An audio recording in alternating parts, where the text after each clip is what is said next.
Hello everyone, welcome to my YouTube channel. तो हम अभी तक का हमारा डिस्कशन में क्या था कि हमने देखा कि जो हमारा इवोल्यूशन ऑपरेटर है, जिसको यूज करके हम अपना वेव फंक्शन को इवॉल्व करते हैं, वो इवोल्यूशन ऑपरेटर क्या है? वो इवोल्यूशन हमारा ऑपरेटर जो है वो एक SU2 ग्रुप का एक एलिमेंट है, ठीक है। और हमने अभी तक हमें ये पता चला कि SU2 ग्रुप का जो हम किसी भी एलिमेंट को हम हम इस फॉर्म में लिख सकते हैं, राइट।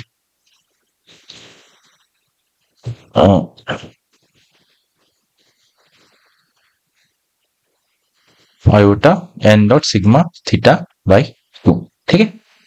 तो ऑब्वियस ये फॉर्म जो है, ये फॉर्म मतलब हेल्पफुल है, पर अभी हमें क्या करना है कि हमें इस ऑपरेटर को हम अगर हम इसका इस हम जब कोई चीज कैलकुलेट करने जाएंगे, तो अगर ये ऑपरेटर हम ऐड कराने जाए तो हमें बहुत सारे हमें क्या करना पड़ेगा, इसको पावर सीरीज में कन्वर्ट करना पड़ेगा, या फिर हमें उसका हेमिल्टोनियन जो है, अगर हम जो पुराने वाले मेथड में यूज करेंगे, हमें वो हेमिल्टोनियन लिखना पड़ेगा हर ऑपरेटर में, वो कैसे ऑपरेट कर रहा है। उसके बाद हमें उसको डिफरेंशियल इक्वेशन को सॉल्व करना पड़ेगा, एंड सॉल्व करने के बाद हमें क्या करना पड़ेगा, हमें जो हमारा ओवरऑल वेव फंक्शन मिलेगा, ठीक है। पर अगर हम वो सारे कैलकुलेशन करने जाए तो हमारा जो कैलकुलेशन है वो बहुत लेंथी हो जाता है, ठीक है। ऑब्वियसली हम ये सारे कैलकुलेशन नहीं करेंगे, इससे हम क्या करेंगे, हम ये फॉर्मूला यूज करेंगे जो कि है cos theta by 2 plus i N dot sigma sine theta by, ठीक है। तो ये क्या है कि बेसिकली हमें पता है कि हमारा जो साई ऑफ टी है वो कैसे ऑपरेट करेगा। ये एक क्या कहते हैं, ये तुम्हारा e to the power minus I H T by H cut, ठीक है। इस एच कट और बाई साई ऑफ जीरो, ठीक है। ऐसे ये इवॉल्व होता है, ठीक है। हमें ये पता है, ठीक है। तो अब हम क्या करेंगे, हमारा जो पूरा और हम यहाँ पे देख सकते हैं कि एन डॉट सिग्मा जो है वो हमने डिस्कस किया था, जो हमारा एन डॉट सिग्मा वाला यहाँ पे है, ये हमारा हेमिल्टोनियन हो जाएगा, और थीटा बाई 2 जो है हमारा टी बाई एच कट, ठीक है। और अगर हम नेचुरल यूनिट्स पे करेंगे तो हम एच कट इक्वल टू 1 में हम इसको सब्स्टिट्यूट कर सकते हैं, ठीक। पर एनीवे हम इसको अवॉइड करें फिलहाल, ठीक। तो ये यानी कि क्या हुआ कि हम इस केस के लिए अगर हम किसी कोई फंक्शन साई को इवॉल्व करना चाहते हैं, ठीक है, तो हमारा क्या हो जाता है कि हमारा ओवर इस केस में अगर मेरा इमेजिन करो कि मेरा साई जो है ये sum alpha into 0 plus beta into 1 इस केस में होता, ऐसे होता, तो हमारा क्या होता कि उस केस में हमारा अगर मैं ये ऑपरेटर ऐड करा था, ठीक है, तो मैं यहाँ पे टाइम की जगह मैं थीटा यूज करने वाला हूँ, ठीक है। तो ये हो जाएगा I N dot sigma theta by 2 इस थीटा बाई 2 साई, तो ये ऑपरेट कराएंगे तो ये हो जाएगा कॉस थीटा बाई 2, ठीक है।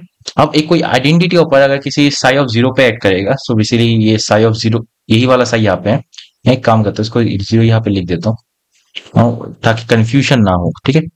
तो ये साई ऑफ जीरो पे ऐड करेगा, तो क्या करेगा, identity operator Sai of zero पे पहले ऐड करेगा, ठीक है।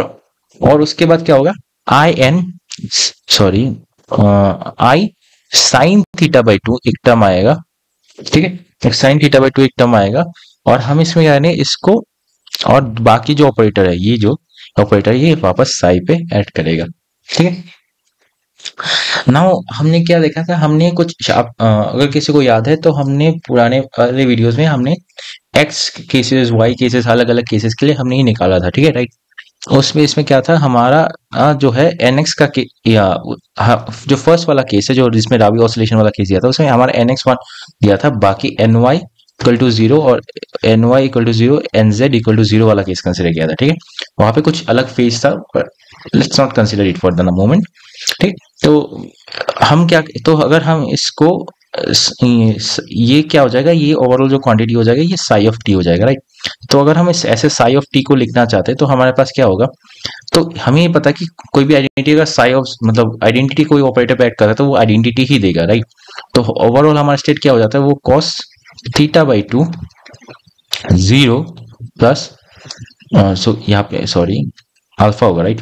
यहाँ पे alpha 0 plus cos theta by 2 beta 1, ठीक है, हमने ये लिख दिया।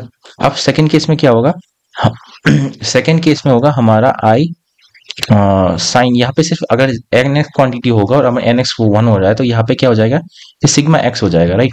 तो सिग्मा एक्स हो गया तो यहाँ पे क्या होगा, तो सिग्मा एक्स जो है ये पूरा अगर 0 पे 1 कर रहा है तो हमारा क्या होगा कि अगर सिग्मा एक्स, मैं सिर्फ यही बाहर लिख देता हूँ, एट कर रहा है तो क्या हो जाएगा, अल्फा 1 प्लस बीटा 0, ये क्वांटिटी देगा, राइट। तो इसको अगर हम यहाँ पे सब्स्टिट्यूट करें तो ये हो जाता है अल्फा 1 प्लस बीटा 0, ठीक है। हम क्या करेंगे कि हम जो जीरो के कोफिशिएंट्स है उसको एक जगह पे कर देंगे, ठीक है।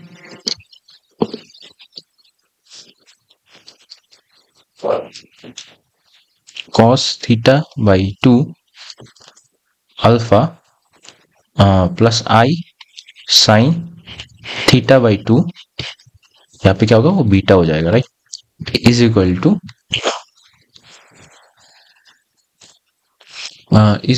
0 plus cos theta by 2 beta plus I sine theta by 2 whole into कुछ यहाँ पे अल्फा होगा, नहीं क्या किया मैंने, तो यहाँ पे बीटा होगा, राइट, cos थीटा बीटा होगा, यहाँ पे साइन थीटा में यहाँ पे अल्फा होगा, तो ये 1 आ जाएगा, ठीक है। ओके, अच्छी बात है। तो हमें तो साई ऑफ टी हमारे पास क्या हो गया, ये हमारे पास जो है, हमने इनिशियली क्या स्टेट कंसीडर किया था, हमारे पास सिर्फ जीरो स्टेट है, राइट। तो इसका मतलब क्या हुआ कि हमारे पास अगर इनिशियली जीरो स्टेट है तो हमारे पास जो बीटा टर्म है, हमने हमारे जो उस ओरिजिनल केस में हमने बीटा इक्वल टू 0 कंसीडर किया था इनिशियली, तो इसका मतलब ये हुआ कि ये टर्म नहीं रहेगा और ये टर्म नहीं रहेगा, ठीक है। तो इसका हमारे पास क्या आ गया solution, so cos theta by 2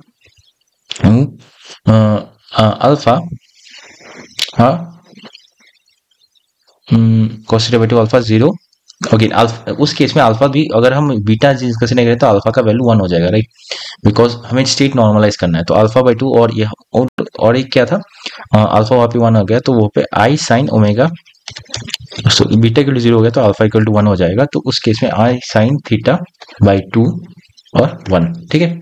तो यही वाला केस जो यही सोल्यूशन हमें मिला था जब हमने सिग्मा एक्स के केस में कैलकुलेट किया था, ठीक है। तो यानी कि हम सिंपली इस सिंपल ऑपरेशंस को करके हम हमारा जो पूरा हमने जो हमें इतनी कॉम्प्लिकेटेड चीजें करने की जरूरत नहीं है, हम क्या कर सकते हैं, हम सीधा ऐसे इस फॉर्मूले को यूज करके जो है हम अपना सॉल्यूशन जो है हमें आराम से मिल जाएगा, ठीक है।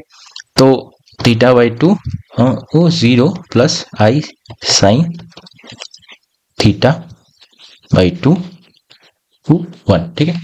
तो ओके, तो अभी अच्छी बात है ना, इसको अभी हम क्या करते हैं कि अभी एक दो हमने जैसे पिछले वीडियो में हमने दिखाया था कि ये ग्रुप जो है कम्यूटेटिव नहीं है, ठीक है। मतलब ऐसा है कि ये जो SU2 ग्रुप के एलिमेंट्स है वो कम्यूटेटिव नहीं है। उससे होता क्या है कि सपोज मैंने इमेजिन करो कि मेरा कोई इनिशियल स्टेज साई 0 था, उस पे मैंने फर्स्ट U1 लगाया तो उसके बाद साई 1 हो गया, ठीक है। तो उसके बाद मैं साई 2 लगा रहा हूँ, ठीक है, U2। तो उसके तो क्या होगा कि मैं इसका ऑर्डर में जो ना, अगर ऐसा नहीं कर सकता कि मैं पहले U2 लगा दिया फिर U1 लगा दिया या फिर U1 लगाने के बाद U2 लगा दिया, ठीक है। बेसिकली इसके यही बेसिकली कम्यूटेटिव का मतलब यही है, राइट। तो हमने ये इंट्यूशन हमने पहले भी बिल्ड किया है, तो basically position and momentum space के केस में, राइट, अच्छी बात है। तो और एक चीज आ जाती है कि हम पर, तो इसका मतलब क्या हुआ कि हमें U1 और U2 को ऐसे प्रोडक्ट करके अगर हम इसको हमने ये भी देखा था कि U1 और अगर U1 और U2 को दोनों को प्रोडक्ट करेंगे तो U1 और U2, ये जो U है हमें एक नया एलिमेंट U मिलेगा जो कि अगेन एलिमेंट है SU2 ग्रुप का, ठीक है, SU2 ग्रुप का। तो हम बोल सकते हैं कि अगर हमारा जो साई से अगर साई 0 से अगर हमें साई टू जाना है तो हम सीधा U ऑपरेटर हम इसमें ऐड करा सकते हैं। बट क्वेश्चन है कि अगर हमें U इमेजिन करो कि मेरे पास से सिग्मा 1 डॉट N1 वेक्टर हमारे पास, ये हमारा ये पास U1 है, ठीक है, से थीटा बाई 2, और हमारे पास U2 है e to the power I N2 dot sigma dot theta by two. ठीक है, ये दो ऑपरेटर्स। तो अगर हम एनीवे पर ये मतलब सिग्मा वन और सिग्मा टू तो दोनों सेम ही रहेगा, कोई वो सेम ही मैट्रिसेस है। ठीक है, ये तो बस बेसिस है, राइट। तो इस ये कोई इशू नहीं है। तो अगर मैं इन दोनों को प्रोडक्ट करूंगा तो क्या होगा, ठीक है। अगर मैं u निकालना चाहता हूँ तो u के मिले क्या होगा कि u1 और u2 करूंगा, राइट। तो क्या आ जाएगा, वो दो एक्सपोनेंशियल का केस, वो i सिग्मा डॉट और n1 थीटा बाई टू। ठीक है, इसको थीटा वन कर देता हूँ, इसको थीटा टू कर देता हूँ। ठीक है, ये थीटा वन हो गया। E x p i N dot sigma n two dot sigma theta two by two. ठीक है, यहाँ पे भले एक्सपोनेंशियल है पर इसमें क्या होता है कि अभी बिकॉज ये दोनों कम्यूट नहीं करेंगे। ठीक है, ये जो ग्रुप है इसको अगर ए और बी बोलूं, बेसिकली इसको मैं अगर ए बता दूं और बी ही जो है वो कम्यूट नहीं करते। ठीक है, B B commute is not equal to zero. तो इसके लिए क्या होता है कि इसके लिए जो हमारा हमारा जो अगर मैं e to the power a और e to the power b अगर लिख रहा हूं और e to the power c लिख रहा हूं, c is not directly equal to a plus b, ये नहीं है। ठीक है, तो फिर सी का फॉर्मूला क्या होगा। ठीक है, तो इस केस में जो हम जो तरीका हमें जो तरीका यूज करते हैं इसको बोलते हैं बेकर्स कैम्बल्स फॉर्मूला। ठीक है, तो बेकर्स कैम्बल्स फॉर्मूला क्या है, ये ऐसे सिचुएशन जहां पे जो नॉन कम्यूटेटिव बेसिकली केसेस हैं। ठीक है, तो उसमें अगर हमें सी का वैल्यू निकालना है तो उन्होंने बताया कि भाई जो सी का वैल्यू होगा वो क्या होगा, वो होगा ए प्लस बी। ठीक है, ये हमने टर्म हमें पता है, पर ठीक है, पर उसके कुछ और टर्म्स आ जाते हैं जो कि कम्यूटेटिव बेसिकली, जो कि मतलब कम्यूटेटर्स के बेसिस पे होता है। ठीक है, वो कम्यूटेटर्स क्या होता है, a comma b comma b comma a plus सोचो। ठीक है, तो पॉइंट ये मेरा ये समझाने का ये था कि ओके ये पूरा ब्रैकेट के अंदर होगा। ठीक है, तो पॉइंट मेरा ये समझाने का ये था कि भाई देखो, हम जब तो ये सी का जो ये इसको बोलते हैं बेकर्स कैम्बल्स फॉर्मूला।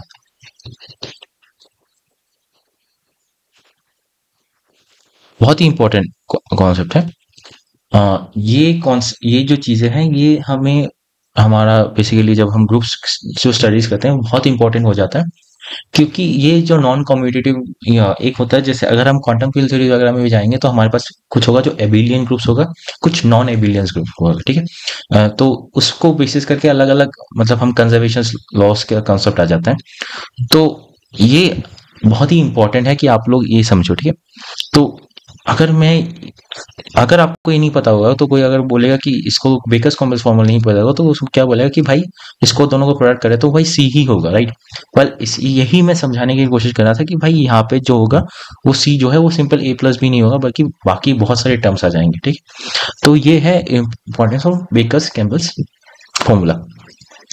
नाउ एक चीज इंपॉर्टेंट है, जैसे अभी तक हमने जो वही फंक्शन कंसिडर करे थे जो बेसिकली साई को तो साई को alpha zero plus beta one. ठीक है, हाँ, और हम वो कौन से बेसिस कंसिडर कर रहे थे, बेसिकली वो बेसिस जो बेसिकली जेड के अगेन बेसिस है, मतलब जेड को अगर करेंगे तो वही बेसिस वापस कर देगा, साथ में अगेन वैल्यू देगा। और जेड को अगर मैं वन पे ऐड कराता हूँ और तो क्या होता है, ये माइनस वन और वन वापस कर देता है, राइट।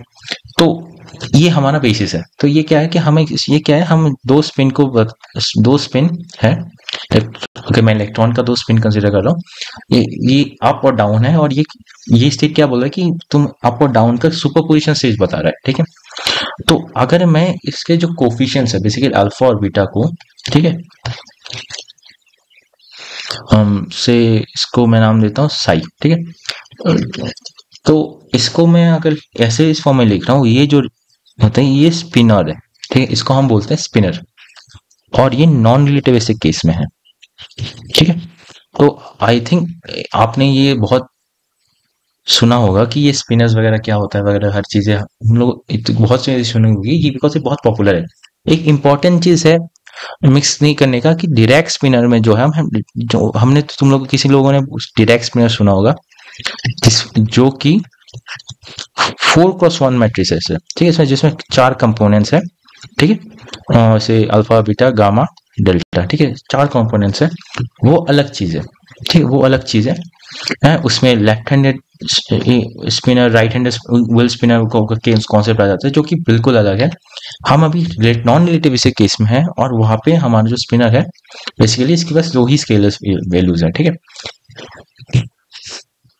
तो आई होप आपको समझ आया होगा। तो नेक्स्ट वीडियो में हम डिस्कस करेंगे कि भाई हमें अभी नेक्स्ट वीडियो में हम वापस जो मैट्रिक्स रिप्रेजेंटेशन है कि भाई हम किसी अगर ऑपरेटर को मैट्रिक्स किसी बेसिस पे कैसे ऐड करता है हमें पता हो तो उसका मैट्रिक्स रिप्रेजेंटेशन हमें अगर पता मैट्रिक्स रिप्रेजेंटेशन पता है, ऑपरेटर का मैट्रिक्स पता है तो हम उससे बेसिस कैसे निकालेंगे, ठीक है।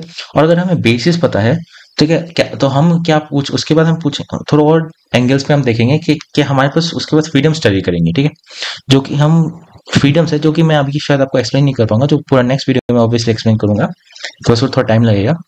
और मैं तो अगर आपको वैसे इस वीडियो में सारी चीज आपको समझ आ गई है तो don't forget to like share and subscribe, ठीक है भाई, लाइक कर देना, बहुत मेहनत लगती है चीजें बनाने में, ठीक है। Thanks for watching.